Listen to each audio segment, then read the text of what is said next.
Hi, welcome new subscribers, by the way. Thank you so much. I really appreciate that.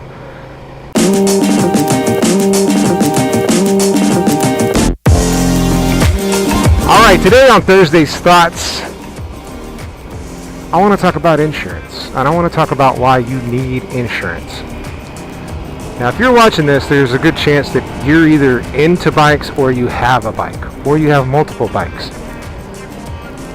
And if that's the case, you probably have your bike and you probably have insurance on that bike. And if you don't have insurance on that bike, I really recommend you getting insurance on that bike. And I'm going to give you a couple examples of why. My wife and I have always had full coverage on all of our vehicles, even when we didn't necessarily need it. And it's come in handy several times. Either because somebody hit us, or one of the times it was because the flood, one of the cars got flooded and it ruined the car. But if you've watched my channel, you know that I wrecked my last SV650 and I had it insured. Now, I'm going to tell you right now, I'm not going to go over the numbers, it's not important, but the money paid to me just for my bike was well more than enough for me to buy another bike. This bike, I had plenty of money left over. Now, that's just the money they paid me to replace the bike. Now, that bike had some modifications to it, so it got a little bit more money. For instance, it had a Corbin seat, had a few other things. I forget what's all on the itemized list, but those little modifications add up. So if you make a modification to your bike, make sure it's a value added mod. Some of the things that they don't really add anything to. I put LED turn signals on that last one. They don't necessarily add anything to it. I mean, $12 is $12, right?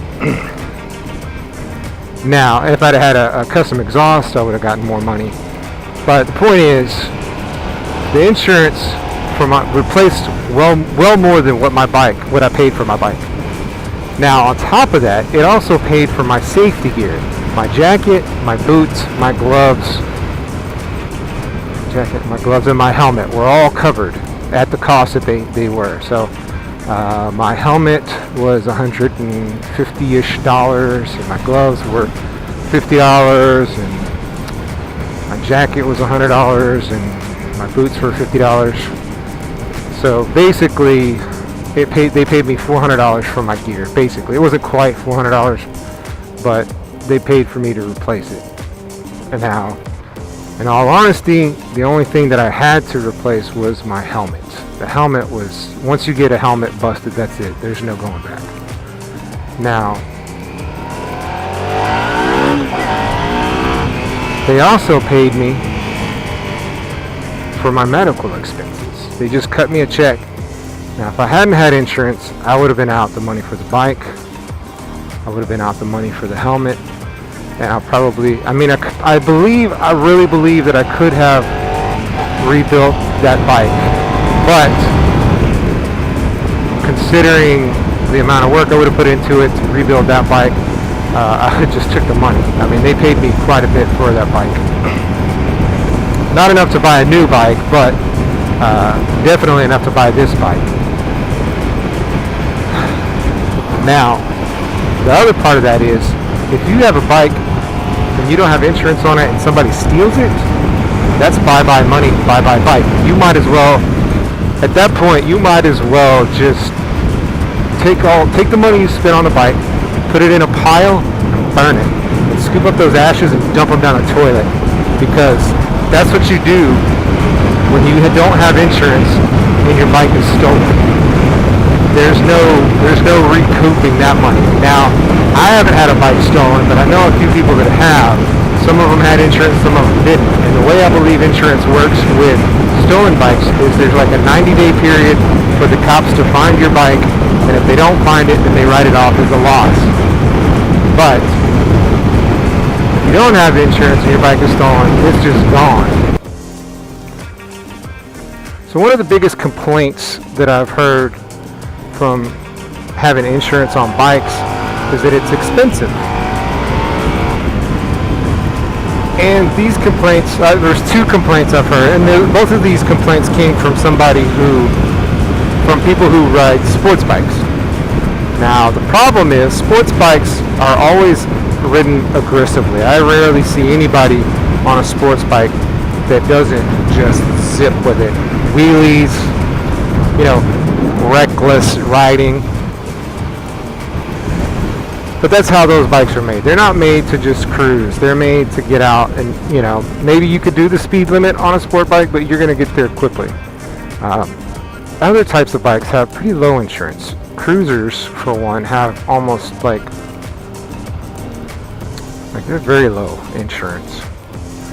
The other part is, both with accidents and with theft, sports bikes are always the first ones to wreck and always the first ones to get stolen.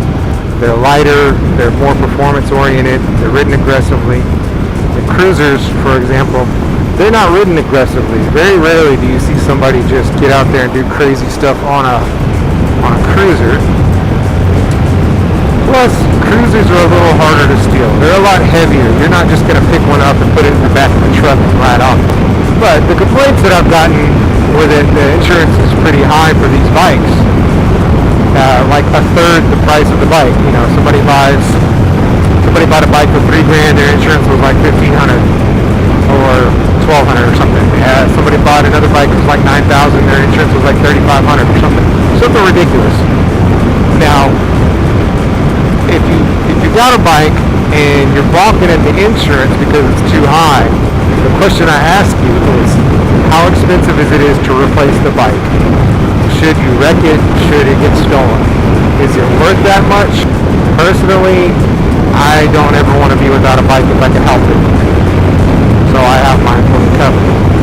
And if you're in a position where the bike that you have costs too much to insure, then you need a different bike. You need to get a smaller CCs, or you need to get a different style of bike, or you just need to get older and get married and have kids, because all that factors into your insurance.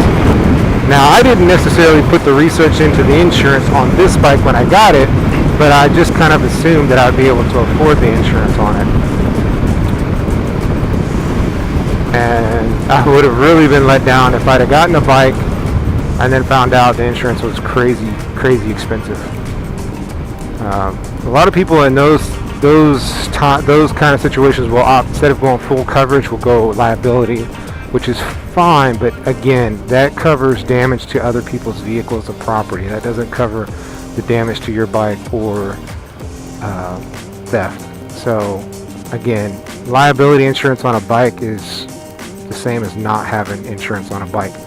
Because if you really think about it, what damage is your bike going to do to somebody's car? Because that's more than likely what you're going to hit is somebody's car. A few $100s worth of damage. Maybe if you do some real work, it's a couple $1,000s of damage. The point of all this is, what I'm getting at is, you need to get insurance. If you have a bike, if you're getting a bike, you need to research the insurance, and you need to get full coverage, 100%, everything covered, liability, comprehensive, not liability, but comprehensive, everything covered from theft to collision, all of this stuff. Just check all the boxes, get all the coverage, and you'll be good to go. So it just makes sense to have insurance. Have insurance on everything. If you can't afford insurance, then you can't afford whatever it is you're doing.